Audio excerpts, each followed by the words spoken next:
And this particular segment right here is WhatsApp. Okay, before we went on a break, I said we have a guest right here with us. And so I'll just read his profile briefly, okay? So we have Matthew Simpa. Matthew Simpa is a Nigerian filmmaker, television producer, and author. And he's also a poet. He is a screenwriter, a director, producer, and video editor. He began his filmmaking career in 1986 at Mesh Films Limited as an assistant director. He worked on Jagunlabi, Ijiaye, and some other films in the late 1980s on what was then known as reversal film, a cheaper form of a celluloid. These movies were, in the words of Steve Ayorinde, a prominent journalist and cultural activist, birthed the renaissance that defines Nollywood in 1990. He left to work as an independent filmmaker. At first, he wrote screenplays to 3 theatrically released movies titled Omodia, Soda B, okay, and Aja Oko. Is it Naja Oko or Naja Oko? Jaka Oko, all right. All directed by the late Yemi Meshoye and produced by Mesh Films for Sutab Films Limited. After that, he wrote 1 screenplay each for the late thespians Moses Olaya, Adejumo, and Chief Akinola, aka Mogaji Feyikobon. With the advent of video, he wrote screenplays for The Legal Wife, a monster hit in those days, as well as Duplicate and Stepfather, all directed by Yemi Meshoye and produced by Suntab Films Limited in 1995. He heeded the call of God and began to direct evangelical movies. His first work was Osuwon Aye, which was exhibited at the National Arts Theatre between 1996 and 1998. He directed over 20 films for various Christian drama ministries. Some of the films included Aja Aye, Enisholenu, No Second Chance, Ibudo, Val de Baka, right? French language movie shot in Benin Republic in 1998. On all these movies, he was not only the director, but more or less the scenarist, since all the producers were neophytes. All right, let me just stop here. You have a lot in your profile, and I'll just allow you to do the rest. Okay, you're welcome, sir. Thank you so much. Thanks for coming to the show. All right, did you find your way difficult when getting here? Well, the funny thing is I'm an out of towner now. I live in Abeokuta. Oh, you came all the way from Abeokuta? Yeah, I came in yesterday because I didn't want to be late. Wow. Now, I figured that 1.5 hours was enough to move from Santos Estate to this place. Okay. When I came out around 8, I was shocked at what I saw. What did you see? See people on queues waiting for vehicle. So I had to find my way because I'm a Lagosian anyway. I was born in Lagos, so I knew how to maneuver my way. So I had to join one, drop, pick another one, and eventually got one that brought me close to this place. Wow. It's something I've not experienced in a long time. We are so sorry, sir. We really appreciate you for taking that effort to come right here on the show. Thank you very much, and God bless you. Well, actually, sir, your profile is huge. Okay, I couldn't read everything, all right? So, but I want you to tell us more what I've not read here, and tell us how you started yourself, how you began your filmmaking career. Well, it started with a dream. Just like I said in my book, it was a dream. I was actually going to be an accountant. I set out to be an accountant because I live just close by. I was born close by. I saw people moving to work every day, and I admired them. So I figured I could be an accountant. And then, of course, I was good in mathematics initially. But later on, I changed from modern school to secondary school. And then my principal then, the Reverend Odutola, Fred Odutola, saw the potential in me to be a creative person because I was always excelling in literature and English. Wow. So he suggested, why don't you go for journalism?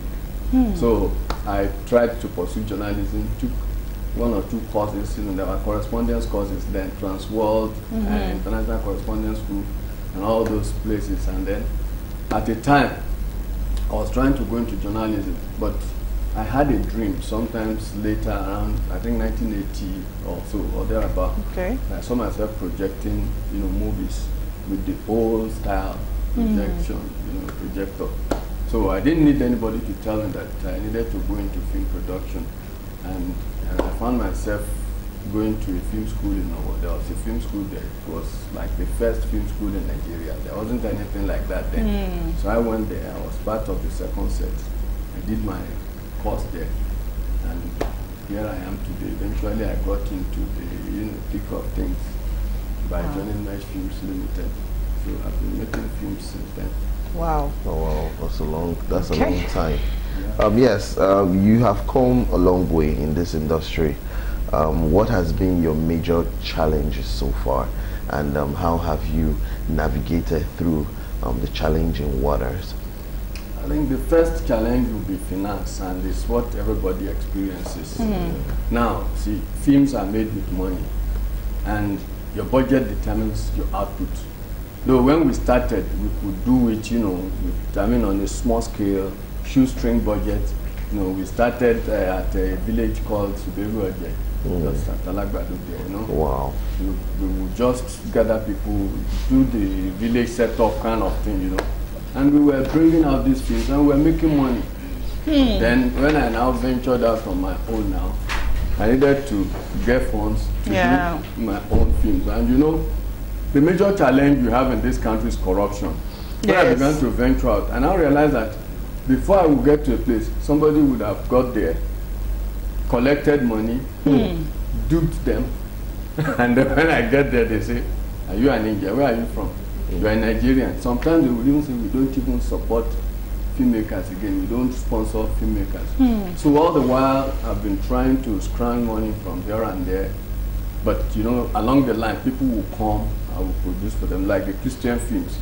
I wasn't the producer, you know, other people produced, and I directed them. As at the last count, I directed up to 20 of those movies. Wow. Those were days of VHS, you know. Yes. I knew how to quickly get these things together, gather people within 4 or 5 days. We had short movies, and like you read there, one of them was even shown at the National Theatre. So we're, you know, trying to beat the odds and everything. So basically, it's still the money. And even till tomorrow, everybody is still talking about the money. Though the table has turned now. Things have changed, you know, with Netflix and Prime and all that. How big money comes into it. But of course, well, you still need to know how to navigate. That's where I'm even coming to right now. That, yes. You know, right now, I've noticed that a lot of people, the financial aspect, once they have money, they will say they are producers, they are filmmakers. Like you said, you went to film school. A lot of them don't go to film school. They just say they are producers and then they are filmmakers. Please, can you expatiate on that? Well, the thing is, there was a time I was, you know, ruminating. And I realized that, of course, film didn't begin in film schools. The pioneers of film did not go to school. You know, that is in the US, France, and all those places. But, you know, through their talents and all those things, they were able to build up this industry. And then we have it as a very big, one of the biggest entertainment medium today. But along the line, you know, they came up with conventions and theories and all those things that people need to learn. So it's become imperative to go to film school now, or at least go through some tutelage. You can't just come up and pick camera and begin to shoot. But because of, you know, the proliferation of technology now, anybody can be a filmmaker. But when I see people handling camera and shooting, I just wonder what they are doing. You see some people, you know, I'm talking about other kind of recordings now. You see people holding phone to shoot, and then they'll be dancing. YouTubers. I moved to them. Do you know that when you preview this thing, the thing will be dancing? They say no. But of course, you see a whole lot of pictures that dance like that, so they take it to be the norm. And when you now apply to Nollywood, you know, a couple of people, just because they can have access to camera and some other equipment like that, they just call themselves producers, and they end up producing things that are not really standard. Exactly. Okay, one more question before we take a break. You know, I asked you a question. I said, do you act? And you said no. Why? I didn't say no. I said occasionally. Occasionally, because so why occasionally? Why not take it full-time? One, if you really know me very well, I'm a very shy person. I don't like being in the limelight. I'm the kind of person who wants to, you know, enter into a buka, eat without anybody knowing that I'm there. I don't like attention. I am very self-effacing. So by the time you begin to act, you know, people will begin to know you, and there are places you cannot go into. Then you begin to live an artificial life. Yeah. Of course, you know what happens to our people now. Yeah. So that's basically why I don't like to act. But I might change my mind, sure. Because of course, you know, when you go to these marketers, you say you are behind the camera person, they kind of look at you. Are you sure you can make films?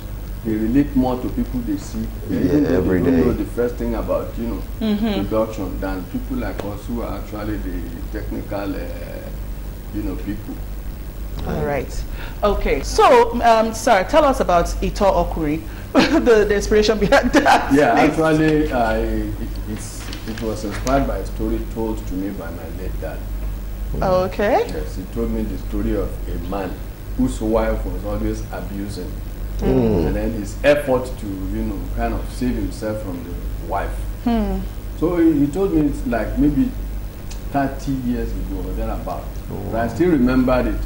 So I thought I should do something about it. And then the opportunity came. So I put it together, and I don't want to let the cat out of the bag because it's not out yet. So it's a new project. It's a new thing. Okay. Still in the offing. We have shot it, everything is edited, but it's not released yet.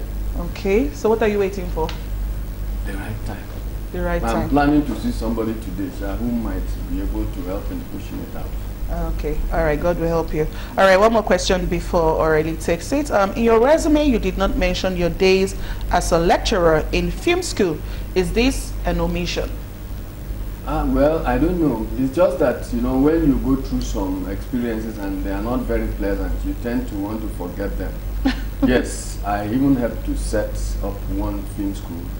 Then I was head of the editing department of another, and by the grace of God, I was instrumental to even building, you know, that second school. But, you know, the same thing that plagues the Nigerian society came into play. The owner of the place got money, but humongous money to run the place. But he didn't pump the thing into the business, and the thing collapsed. But at the end of the day, they owed me, and I just decided to leave that behind me and not even be interested in it. But yes, of course, I was a lecturer there. I did remarkably well. Okay. It's behind me now. It's okay. All right. All right. All right. So I wanted to ask an out-of-the-box question. Okay. In terms of relativity, I feel like this is something that a lot of people want to hear about. Now it feels like Nigerian movie industry was shifting away from the norm. There are certain things that started out that we had in the old time. For example, we had Tales by Moonlight. Okay. This was one of the, I don't know how to put it, whether it's a drama but it was a TV drama. It was a TV drama. We do not have things like that again. And we've had veterans like you in the past who made sure that this kind of TV dramas were a possibility, where they taught sense, they taught wisdom to us growing up, because they had storytelling and all that. Is there anything you feel that can be done to revive things like that? Because seriously, the program is actually for Gen Z 16 to 37, and we do not have things, other things have taken over. So what do you feel about this? Well, in my opinion, is because our values have been eroded over the years. So people don't, you know, value the same thing we used to value then. Back then, it was going to be unthinkable for any child not to want to watch Tales by Moonlight. True. It was something you would want to rush to. Village Headmaster. By the time I was growing up, my dad didn't have a TV set. So I would go from my house to another house to watch Village Headmaster because I liked it and I loved what I was seeing. And I think some of the things I learned there still, you know, helped form my idea of life. But these days, people are much more interested in making money than in actually working. I am saying that because it permits all strata of society. If you go to any workplace, see the attitude, the work attitude, you know, you'll be amazed. I've worked in a place that somebody who also worked there wrote something on the WhatsApp platform. saying that I was an enemy to everybody there. I looked inward. I checked myself. What did I do that made me the enemy? I didn't want any job to, you know, to suffer. For example, I was producing 2 shows. I also edit. It was given to an editor to edit. The guy was just playing with the whole thing. Deadline was coming. When are we going to have this thing? The guy was not even ready to do anything. I took over the thing and I began to edit. So I became the enemy. You know, I would be prompt. I had an OAP that I was writing out scripts for. I'm surprised that 2 people don't have any scripts written for you. From the intro to the outro, I will write this thing for this lady. And yet, I still had problems with that. You know, the attitude, work attitude is very, very bad in this country. And that is what is affecting us. If people knew that, you know, what they are doing is very important, it's more important than money, I think they will put in more effort. For example, if you want to be a filmmaker, it's not just wanting to make money from films. That is the first thing. You have to have the passion. You have to want to tell the story. You have to have a mission. What do you want to achieve with your films? Not just doing films for the sake of doing films, but I think that is basically the issue now. And for us to go back there, we need to have people who have passion for the industry. Then we also have to have stakeholders who are ready to pump money into it. For example, I was at Pale the other day at, what's this hotel now? This NBC program that, you know, held sometimes last month or thereabout. I think Radisson or something. Yes, I think our directors were there, Mr. Yes, Telsley and Mr. Femi, yes. So one of the things that came up was the fact that, you know, television stations hardly sponsor contents. Like I said earlier on, money has been the issue. Okay, so I have a wonderful story now that is in the cooler. I need at least 20 million naira to produce this story. How do I get it? I don't even have a friend that is rich. I don't have any relation that is rich. If I sell my family house, it's not even enough to change, you understand? So the whole thing is in the cooler. But if we have people coming together, you know, ready to take invest in things like this and not look for immediate gratification. Of course, we'll be there. And you discover that if we don't go back there, we'll still be having these problems we have. Children these days don't even know anything about morality. They don't have good value system. They just live life anyhow, you know, and it makes one sad. But what can you do if you don't have the means to do anything? All right, I wanted to ask one more question. Basically, as regards scripted, it's changed now because you have OAPs or hosts, TV hosts like ourselves, more equipped, more trained and versatile in stuff like this. But I'll ask you, for people who are trying to venture into the business as well, what stands you out as a very good director? Because your resume is almost flawless, and for people who want to achieve or attain such level of success, they feel like you are the pinnacle for that, if I should say that. So yes, what makes a good director? What is that, or what are those qualities that make a good director? One, you must have artistic vision. I touched on it the other time. Yes. What do you want to communicate? Why do you want to communicate? Some of the stories I have now that I want to do, they are stories that I have passion for, you understand? Not just writing any story to entertain. Of course, there could be elements of entertainment, but I have to have a mission. So you must have that, you know, artistic vision. Then you must be a good communicator, because you are going to deal with a whole lot of people. But I have always told myself that anybody who can successfully direct a movie can handle any department in anywhere, can work in any office successfully, because you have all sorts of characters. You know, artists are actually eccentric people, and if you can know how to communicate to them, get them to work for you, you have, you know, achieved something. Then the most important thing also, that even when you go to a film school, you'll be taught, is first that you must have attention for details. You must be able to pay attention to details. Like me, when I direct a movie, sometimes the story changes even on the set.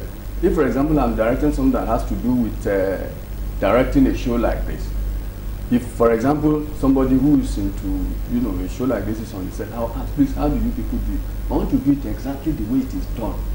So you don't just do it as if, let's just do it like that. You have to be able to reflect or mirror that thing exactly.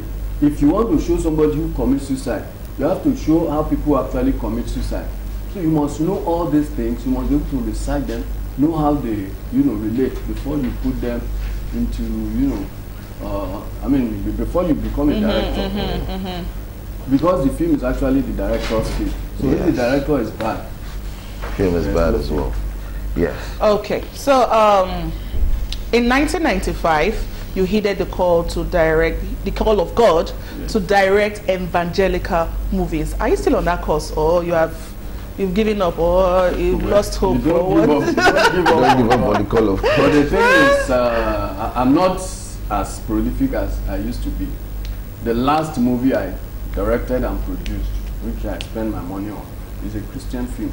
And except for this talk when that doesn't have element of Christian stuff, if you see some of the stories I've written or done and everything, you see that they reflect Christianity. I wouldn't want to believe that anything that does not go along the line of Mount Zion is not Christian. So they are doing a kind of Christian films.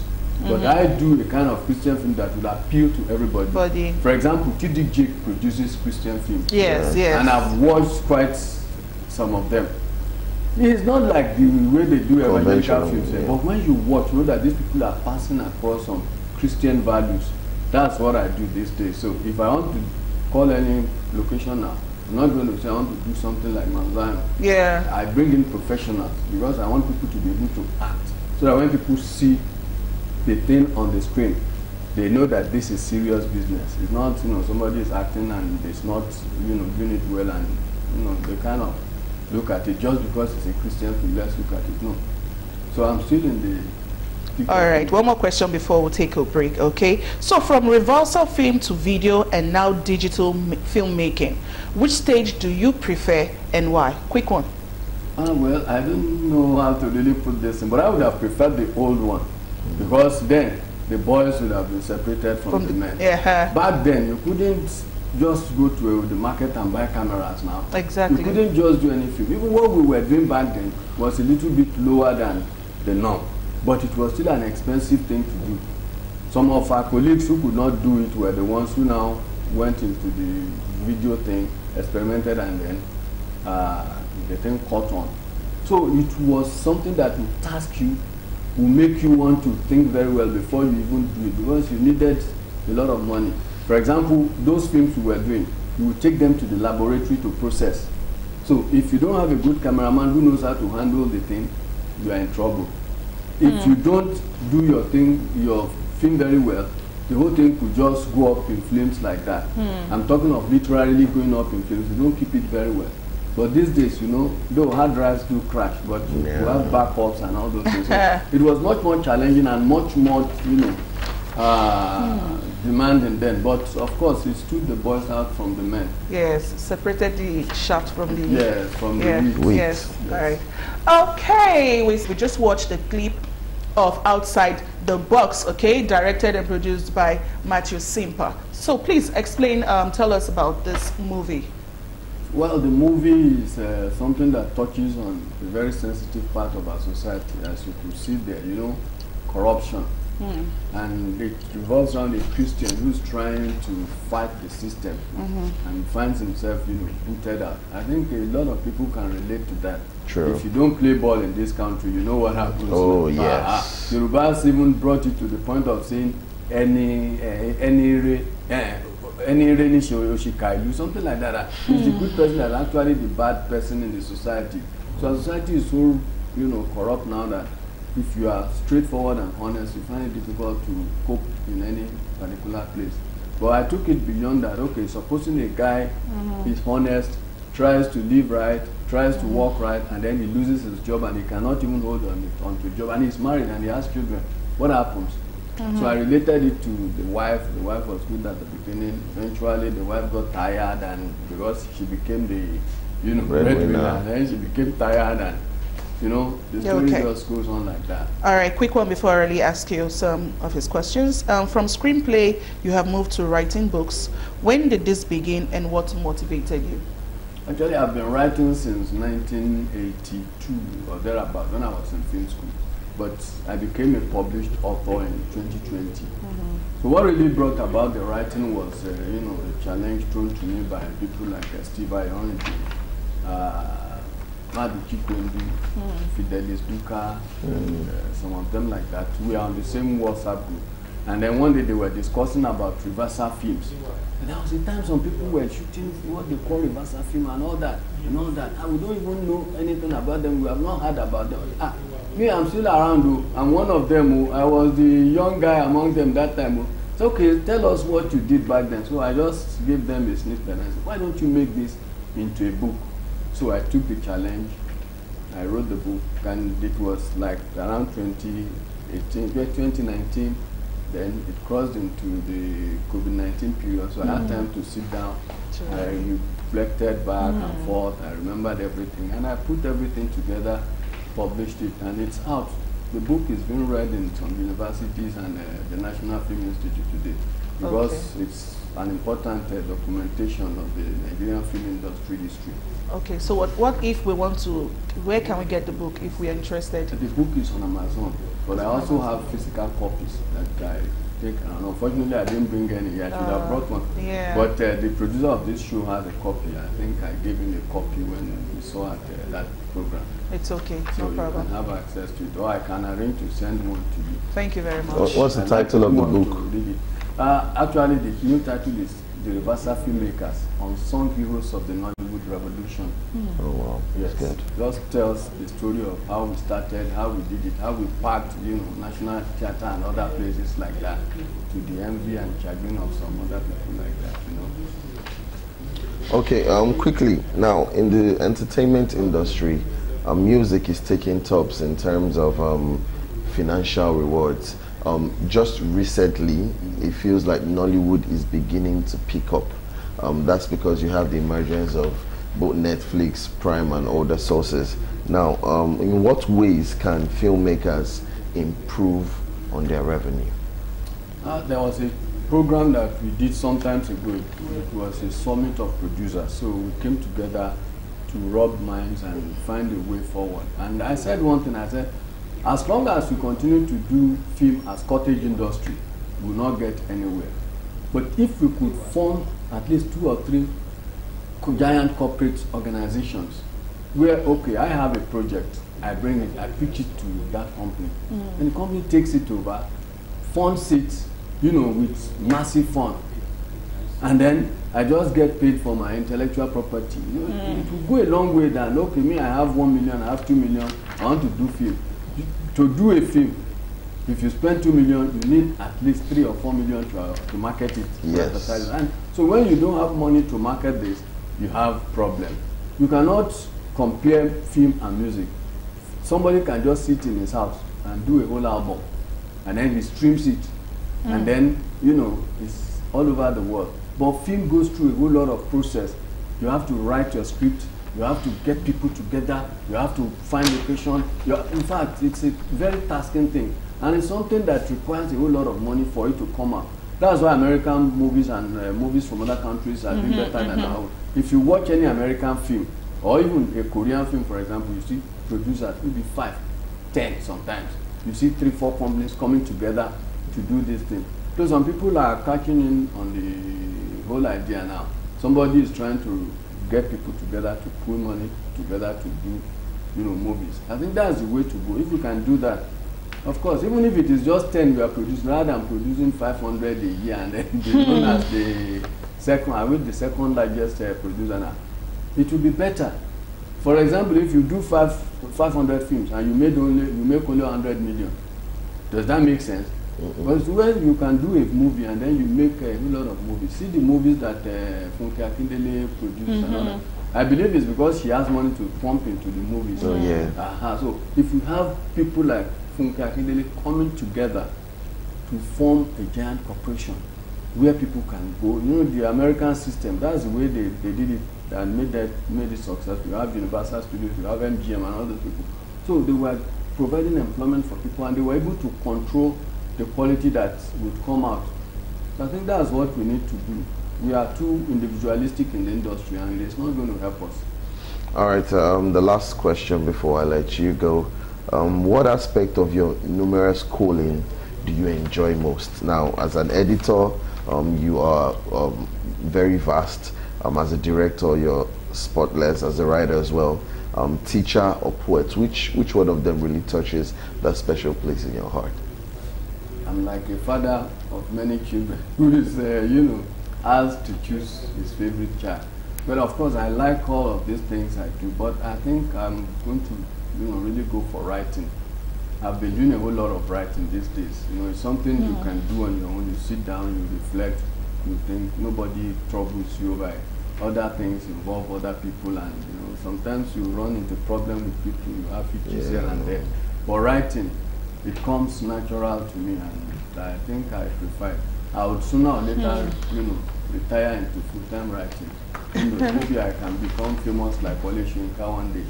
And win a Nobel Prize. That would be a good thing. Yes. I don't mind. Okay, all right. I talked about people going into, they claim they are filmmakers because they have money and all that. All right, so for you to be a professional filmmaker, because they are watching you right now, what are the steps to take?